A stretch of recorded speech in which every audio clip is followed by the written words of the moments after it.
So ముందుగా రేవంత్ రెడ్డి గారు అనేటువంటి తెలంగాణ రాష్ట్ర ముఖ్యమంత్రి గారికి పరిపాలన మీద ఇంకా పట్టు రావట్లేదు. సమస్యల మీద అవగాహన లేదా అంటే అవగాహన ఉందనే చెప్తాడు. నాకంటే ఎక్కువ ఎవరికి తెలుస్తుంది?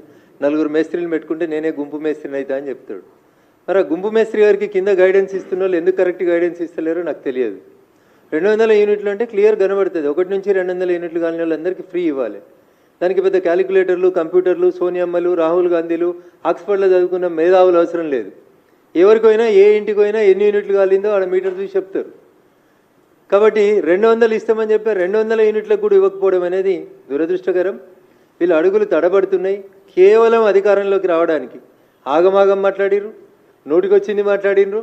ముందు గద్దెనెక్కితే గద్దెనెక్కినాక తెడ్డు తగిలేయచ్చని ఓడ దాటిదాకా ఓడమల్లన్న, ఓడ దాటినాక బోడమల్లన్న అనేటువంటి రీతిలో పనిచేసారు రేవంత్ రెడ్డి గారు తప్ప నిజాయితీగా తెలంగాణ సమాజం మేలుని ఆకాంక్షల్ని కోరుకుంటే మాత్రం ఎద్దేడిచిన వ్యవసాయం, రైతు ఏడ్చిన రాష్ట్రం బాగుపడదు అనే ఒక నానుడు ఉంటుంది. కాబట్టి వెంటనే రైతన్నల సమస్యల పట్ల స్పందించాలని ఈ రాష్ట్ర ప్రభుత్వాన్ని మేము డిమాండ్ చేస్తాం.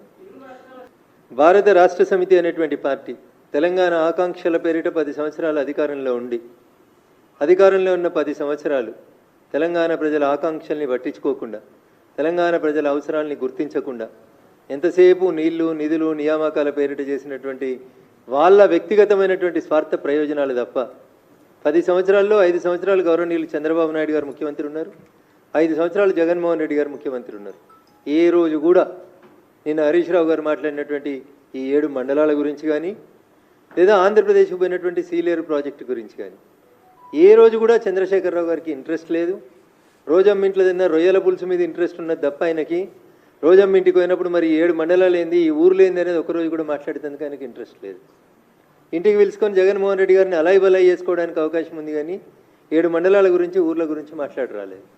ఇలా బీఆర్ఎస్ పార్టీ హరీష్ రావు గారు ఏం మాట్లాడినా అది దయ్యాలు వేదాలు వల్లించినట్టే ఉంటుంది. ఒకరోజు కాదు మీరు ఈ రాష్ట్రాన్ని పాలించింది, 10 సంవత్సరాలు మీరు ఈ రాష్ట్రాన్ని పరిపాలించారు.